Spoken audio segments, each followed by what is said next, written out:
Kita biasa sering meminum sirup. Nah, dimana kadang-kadang sirup yang kita minum itu terasa manis, atau kadang-kadang sirup yang kita minum terasa agak kurang manis. Nah, apa yang membedakan rasa manis sirup tersebut?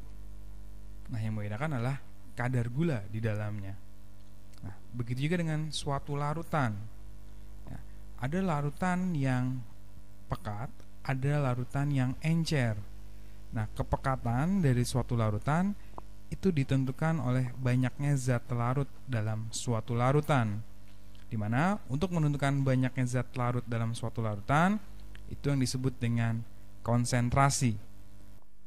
Jenis konsentrasi itu ada berbagai macam. Yang pertama itu molaritas.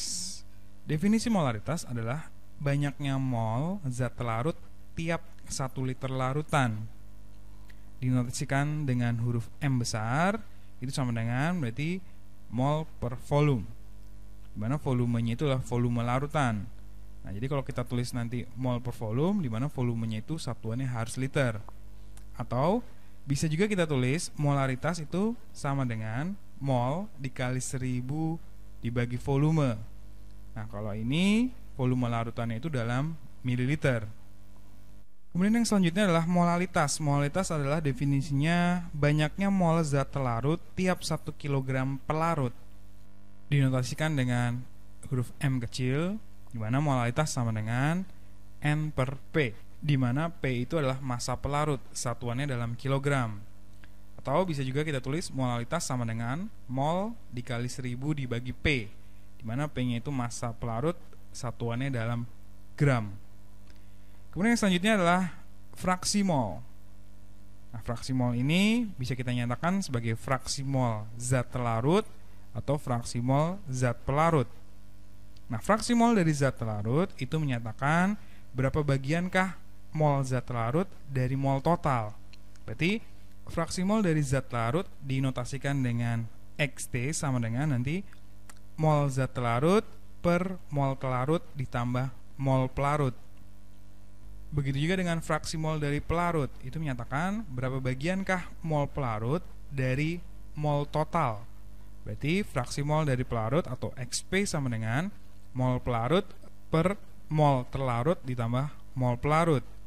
Dimana kalau fraksi mol terlarut ditambah fraksi mol pelarut, itu berarti kan mol terlarut per mol terlarut ditambah mol pelarut ditambah dengan mol pelarut per mol terlarut ditambah mol pelarut, sama dengan mol terlarut ditambah mol pelarut per mol terlarut ditambah mol pelarut. Jadi kita dapatkan XT ditambah XP itu harus sama dengan 1. Kemudian yang selanjutnya adalah persentase massa. Nah, persentase massa ini menyatakan berapa persenkah massa zat larut dari massa larutan. Makanya persentase massa itu sama dengan massa zat larut per massa larutan dikali 100%. Kemudian yang terakhir adalah persentase volume. Nah, persentase volume ini menyatakan berapa persenkah volume zat larut dari volume total. Sehingga persen volume sama dengan volume zat larut per volume larutan dikali 100%. Kemudian tentu kalian pernah membuat sirup terus rasanya kemanisan. Nah, apa yang kalian lakukan kalau ternyata sirup yang kita buat itu rasanya kemanisan? Nah, tentunya pasti kalian menambahkan air ke dalam sirup tersebut. Kenapa proses ini dilakukan? Karena dengan menambahkan air ke dalam suatu larutan, itu artinya kita mengencerkan larutan tersebut. Nah, misalnya gini, kalau ada larutan A ya, dengan volume tertentu, ya, katakanlah volumenya V1, dengan konsentrasi tertentu, katakanlah konsentrasinya M1. Kemudian diencerkan dengan air, katakanlah menjadi larutan kedua. Nah, kalau kita perhatikan, jumlah zat terlarut di larutan 1 dan larutan 2 itu tidak berubah ya. Karena yang terlarut ya itu aja. Yang berbeda adalah nanti volumenya dan kandungan pelarutnya. Nah, oleh sebab itu, karena zat larut di larutan 1 sama dengan zat larut di larutan 2, sehingga mol larutan 1 sama dengan mol larutan 2. Nah, tadi ingat, molaritas itu kan mol per volume gitu ya. Berarti dalam hal ini mol itu sama dengan volume dikali molaritas. Nah, berarti mol 1 bisa kita ganti dengan volume 1 dikali molaritas 1, dan mol 2 itu bisa kita ganti dengan volume 2 dikali molaritas 2.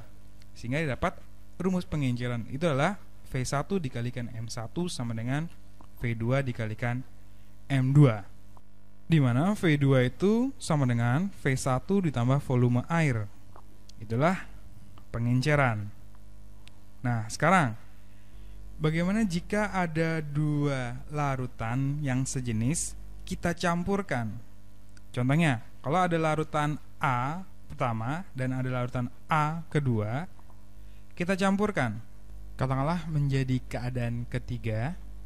Nah, lihat, pada saat keadaan ketiga itu kan zat telarutnya itu kan berarti zat telarut yang pertama ditambah zat telarut yang kedua, gitu ya. Sehingga kita dapatkan berarti N3 itu hasil penjumlahan dari N1 ditambah N2, atau berarti mol 1 tambah mol 2 sama dengan mol 3. Nah, mol 1 itu berarti kan V1 dikalikan M1 ditambah mol 2 itu kan berarti V2 dikalikan M2 harus sama dengan mol 3. Mol 3 itu berarti kan V3 dikalikan M3. Sehingga kita dapatkan persamaan untuk campuran itu adalah V1 dikalikan M1 ditambah V2 dikalikan M2 sama dengan V3 dikalikan M3, di mana keadaan 3 ini adalah keadaan setelah bercampur. Berarti V3 itu harus sama dengan V1 ditambah V2.